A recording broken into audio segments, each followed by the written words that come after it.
Hello, everyone, and a warm welcome to another episode of the Talk Room series of podcasts, where we look at the question of how to be your best self. We do that by looking at mental health and well-being and how this applies to people's daily lives. For those people who have yet to see any of our previous podcasts, I would like to introduce my co-presenter, Ian. Ian is a senior accredited member of the National Counselling Society and the founder member of Hope Therapy and Counselling Services. Welcome. Thank you, Wendy. And to introduce you, a highly experienced CBT psychotherapist working in private practice, and been involved in the field of mental health and well-being for well over 30 years now. So an absolute pleasure to be here again with you, Wendy. Thank you, Ian. Thank you for that. So today we're here to delve into an incredibly important subject: how to support your young adult children. So today we will focus on how parents can support their children as they become young adults. We hear a lot about the age of 18 being mentioned. So Ian, let's start with, why is that particular age so focused on?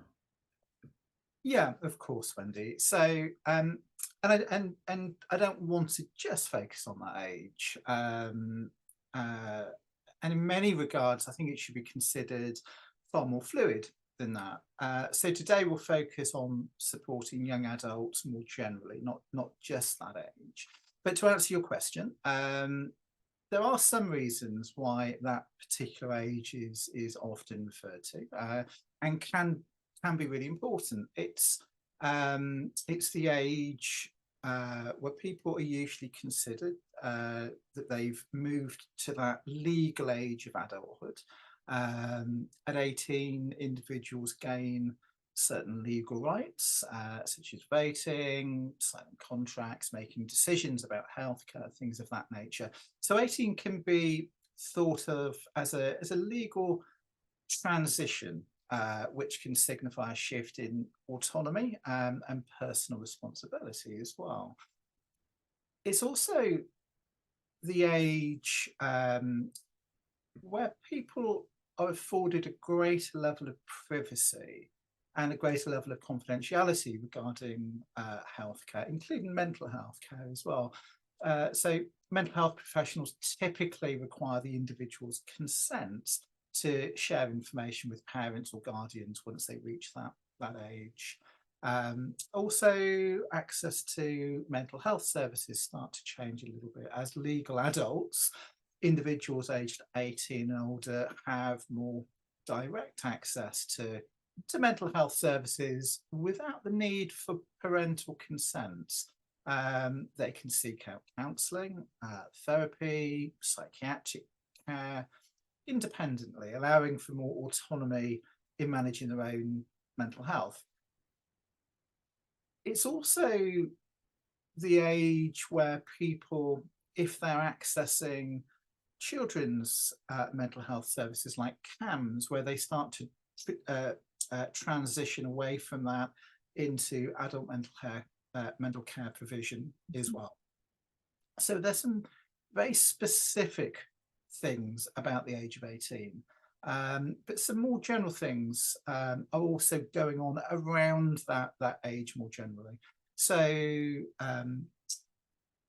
transitioning to college or independence. So many individuals around the age of 18 are transitioning or thinking about transitioning to college or to university, maybe into the workforce or into some sort of independent living. These life changes can bring about new stresses, new challenges that most people will never have experienced before, making it a time when mental health support can really be quite important. Developmental changes are going on. So the late teenage years, that early adulthood, can also represent a critical psychological and emotional developmental period, addressing mental health concerns during that time can really have quite a significant impact on the long-term well-being of people. And also some mental health conditions can become more apparent or start to intensify during that late adolescence, that early adulthood. So it's a period when conditions such as anxiety, depression, bipolar, schizophrenia may first manifest or become more noticeable. So although 18 is a really important age with specific legal attributes associated with it, other more general things are also happening around that time, which many people may benefit from support with. So that whole sort of early adulthood becomes really quite an important time for mental health supports. Okay, and thank you. That's really, really helpful. Thank you. So my question is, if the age of 18 is where people are legally considered adults, I wonder if you could perhaps explain why parental support remains so important even after the age of 18. Yeah, of course. So as I've already said, the first thing to say is that this is an age when people are often starting to be exposed to certain situations for the very first time. People may be going to college, off to university, entering the workplace, maybe exploring relationships, maybe exploring sexuality. There are lots of things that may be happening for some people for the very, very first time. There's also those biological, emotional and psychological developmental things that are going on that I mentioned just now. So whilst many young people are busy trying to make sense of certain things that are going on for them, there's also a sort of natural flux of things that's going on as well, which can make complex situations even more challenging for them. So there's that, but also there's a real body of research that shows that ongoing parental support of young people at this age is incredibly important. There's lots of research that shows links to better mental health outcomes, to better academic success, better general emotional well-being, healthier relationships, less risky behaviour, better career development, independence, autonomy, all of those things. There's been research done around that shows that ongoing appropriate parental support can be really, really helpful. So I think the message from me would be that this is time to support young adults into adulthood, but most definitely not a time to simply abdicate any sense of parental support. Okay. Okay, thank you, Ian. That's so really very, very helpful. Thank you for that. And one of the things I was wondering as I heard you talk, and maybe some of our listeners may also be wondering, is how do you strike a balance between allowing a young adult to be autonomous as they become adults, but also trying to continue to be supportive at the same time? Is that important? And if so, any sort of suggestions on how you do that? Yeah, I mean that's a really important question. So firstly, I think it's really important to encourage autonomy in young adults for many reasons, but extending autonomy isn't the same as completely stepping back and not being there. So encouraging autonomy can be important for various different reasons. We need to help people to develop a sense of independence, a belief and a confidence that they can face the world rather than needing to be constantly afraid of it. We also want to support and help promote decision-making skills associated with that autonomy as well. So we need to understand and respect that a healthy transition into adulthood is about maintaining healthy boundaries, respecting choices, and encouraging a level of accountability. So the emphasis for me is being supportive whilst encouraging that autonomy at the same time.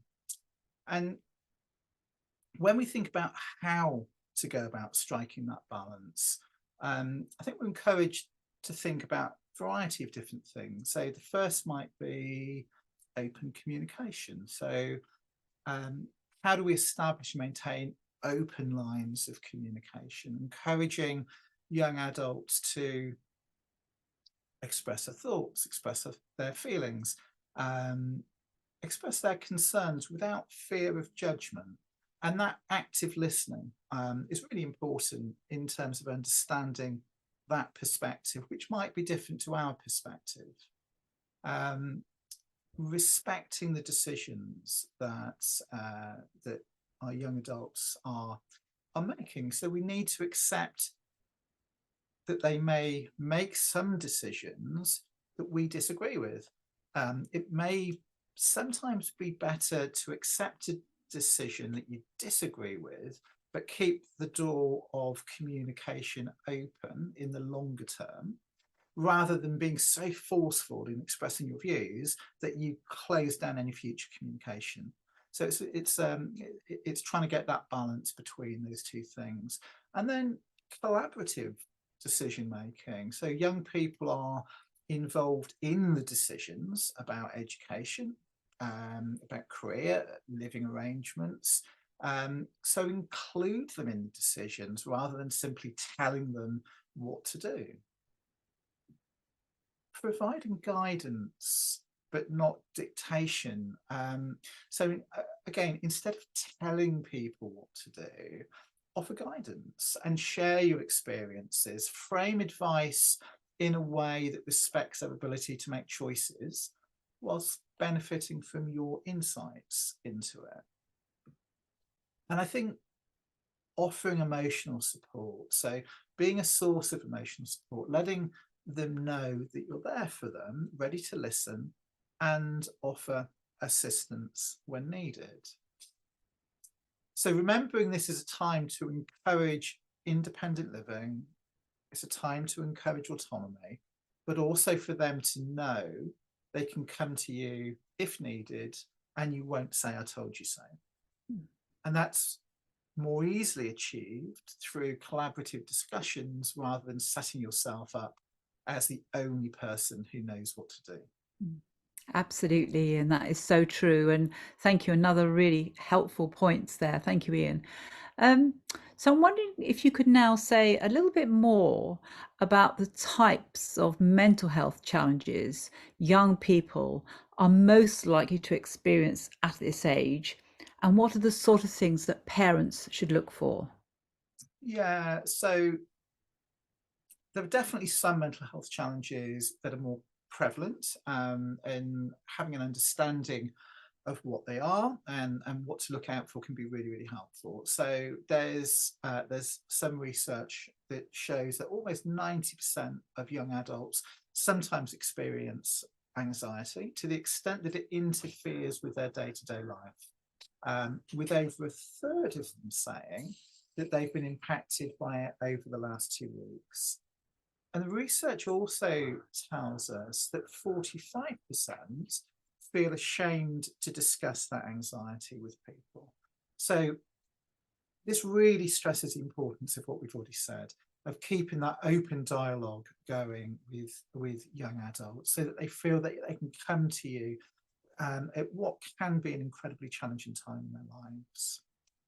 And the other one is surrounding low mood and depression. And this can also be quite prevalent, with some research showing that as many as 29% of young adults can feel depressed to some extent. So those are probably the two most significant mental health issues that young adults are likely to experience. And the other part of your question, what to look out for. So if we think about anxiety, first of all, we might notice excessive worrying, that sort of constant and uncontrollable worry about various different aspects of people's lives. just a sense of restlessness, that sense that they're always on edge, easily agitated, difficulty relaxing. And we might also notice certain physical symptoms. So we may notice them complaining about headaches or muscle tension, fatigue, trembling, or other physical discomfort that doesn't have any obvious apparent medical cause to it. We might notice irritability. We might notice sleep disturbances. We might notice social withdrawal, so avoiding social situations, or significantly decreasing social interaction. So those are all things to look out for. And depression, this sense of persistent sadness, this sort of pervasive feeling of sadness or emptiness that persists for often most of the day, nearly every day. Noticing a loss of interest, a loss of pleasure in things that maybe they took pleasure in previously, but no longer seem to. We might again notice changes in sleep patterns, fatigue, appetite changes, feelings of guilt, feelings of worthlessness might be expressed, and we might start to pick up on things. We might notice that they're struggling to concentrate on things that they were able to concentrate on previously, even things that previously they quite enjoyed doing. And again, we might notice physical symptoms, so that we might notice the headaches again, or we might notice that there are digestive problems,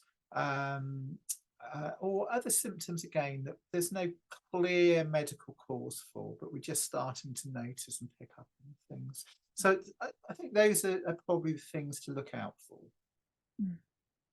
Okay, thank you, Ian. That's again very, very interesting and very useful information. That's amazing and fascinating for that. My next question is, I think what you said earlier, it sounds really important to encourage open communication about these things when we notice indicators, or hopefully when the young person becomes aware and speaks to us. Can you say a bit more about that? Yeah, absolutely. So I think if we're going to offer support during these really important years, we need to be able to discuss things with the young adults that are experiencing these issues.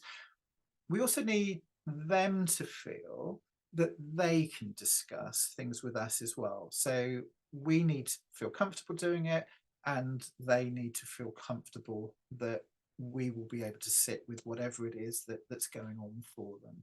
So the first thing is just trying to create a safe and judgment-free environment. So ensuring that they feel safe, expressing their thoughts and their emotions without fear of judgment or punishment. And within punishment, I would also include us criticizing them or shouting at them or telling them I told you so, just without making them feel bad about what it is that they're expressing.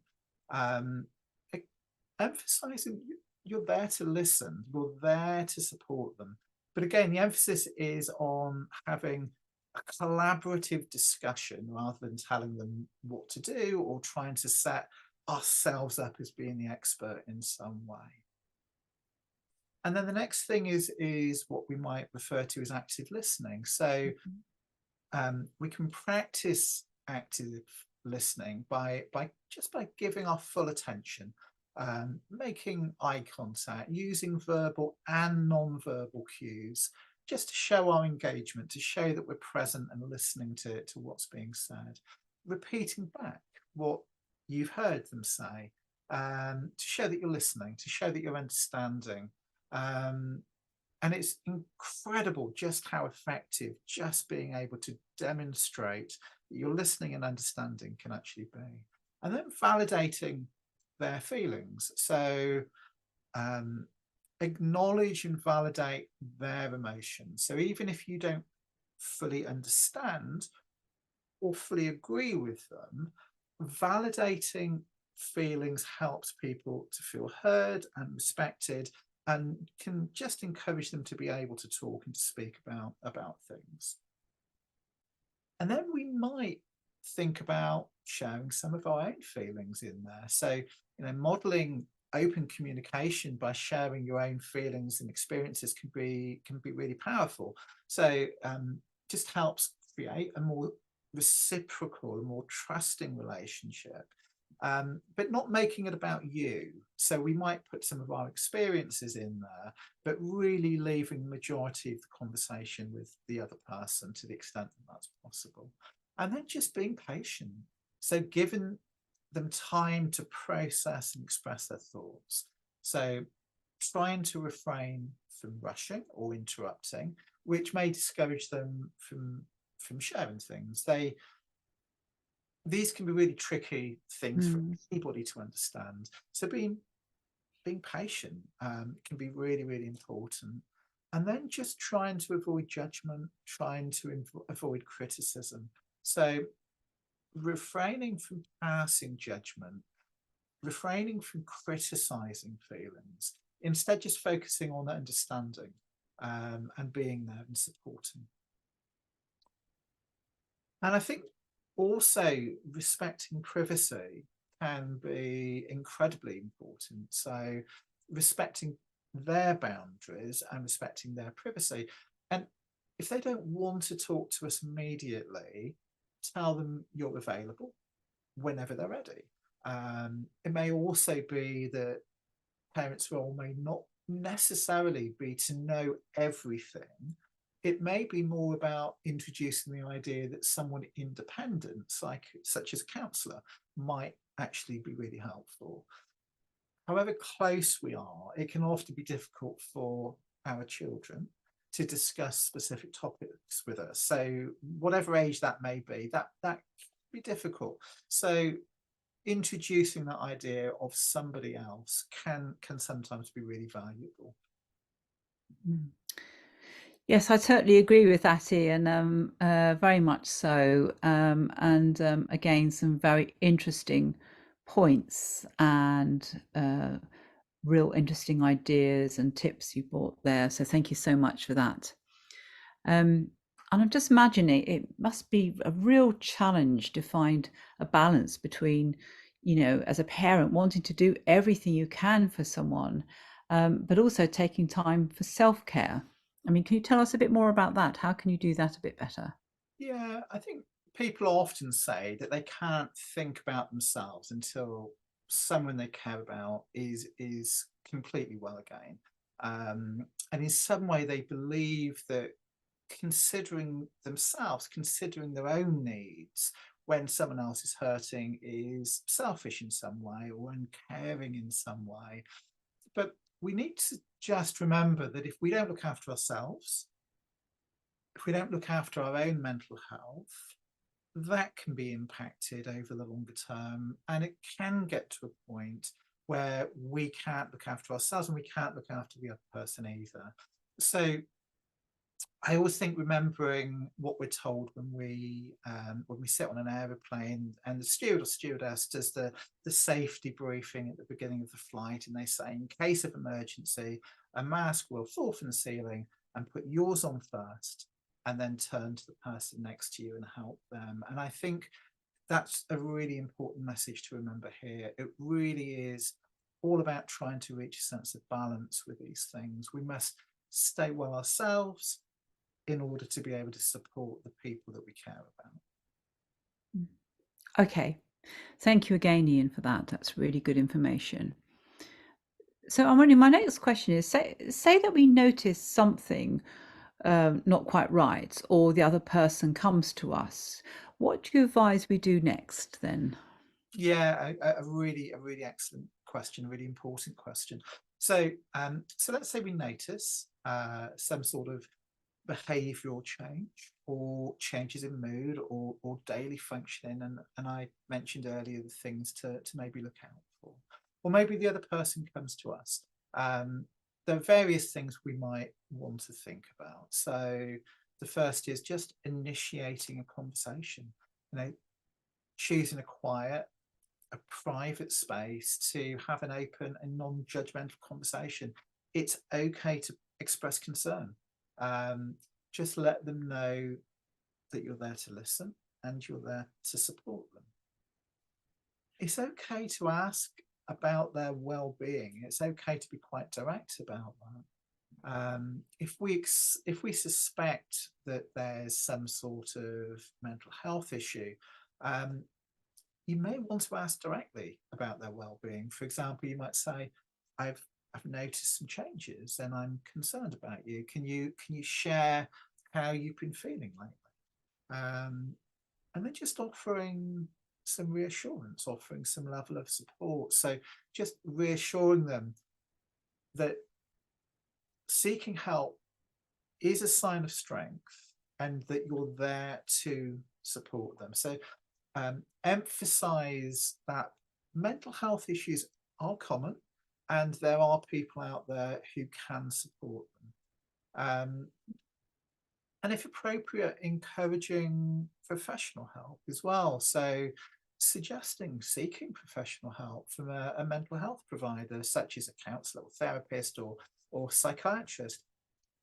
Offer to help find a suitable professional if that's going to be helpful to them. Some people can feel really quite overwhelmed when they're struggling with their mental health. So we can offer support like that as well, but respecting their autonomy. So whilst you can encourage seeking help, the decision to engage with mental health services should ultimately be theirs. So trying to avoid pressurizing or forcing them into treatment, helping it to be a collaborative decision. And the exception to that, of course, is if we think there's some sort of safeguarding issue there. But in most cases, this is simply about helping, helping somebody to get the support that they need. Educating ourselves can be a really important part of giving support to somebody. So just learning more about a specific mental health issue that our young parents may be experiencing, and that knowledge can just help you to understand their experiences and provide better support to them. And I mentioned safeguarding. So there are those emergency situations, as I mentioned. And if we do think that there's a safeguarding issue there, such as thoughts of self-harm or even thoughts of suicide, or if you believe there's any sort of immediate danger, then you may need to seek assistance by contacting emergency services or some sort of crisis hotline. But as I say, in most cases, it's about transitioning towards mental health support rather than dealing with an emergency situation. But that's a judgment that people have to make. And just remembering that seeking professional help is an important step in addressing mental health issues. Your support, your encouragement can make a really significant difference, but some people do need that little bit of extra help, and that little bit of extra expertise that a professional may be able to offer. So if you're unsure how to proceed, consulting a mental health professional for guidance can be a really important step. Okay. Thank you for that, Ian. That's really, again, very useful information. So just finally, Ian, so if people have listened to this podcast and they are looking for professional help, what should they do then? Yeah, again, a really good question. So there are organisations out there like Hope Therapy and counselling services that regularly work with young adults with a whole variety of different mental health and wellbeing needs. So people are very welcome to contact us.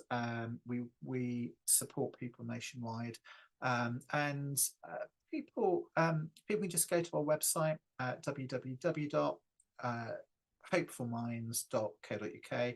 We have a whole variety of different resources on there, blogs, our podcasts, infographics. But if they want to work with a member of the team, then that's the place to go to in the first instance as well. And of course, you, Wendy, a hugely experienced CBT therapist. I know you've worked with many young adults over the years, so maybe you could just tell us a little bit about you and what you offer as well. Yes, so I tend to work from the age of 12 and upwards. So that obviously includes young adults. And depending on what their problem is and how they want help, sometimes I can work with the young person and the parent at the same time, with the adult supporting the young person if there are difficulties between that relationship as well. So it's very much tailored to the individual need of the person. So if you want to know anything more about what I can do and help you, you can just contact me via wendycastellino.com, or just Google my name, Wendy Castellino, and there'll be ways where you can find my email or telephone number and get in touch. I look forward to hearing from you. So Ian, a very warm thank you for such amazing information you've given to us today, and thank you to all our listeners. Really appreciate you listening in, and we will be coming back in a short time with more issues to do with mental health and well-being on our podcast, and I look forward to seeing you all then. So it's goodbye from me. And it's goodbye from me. Thank you, Wendy. Bye-bye. Thank you. Bye-bye.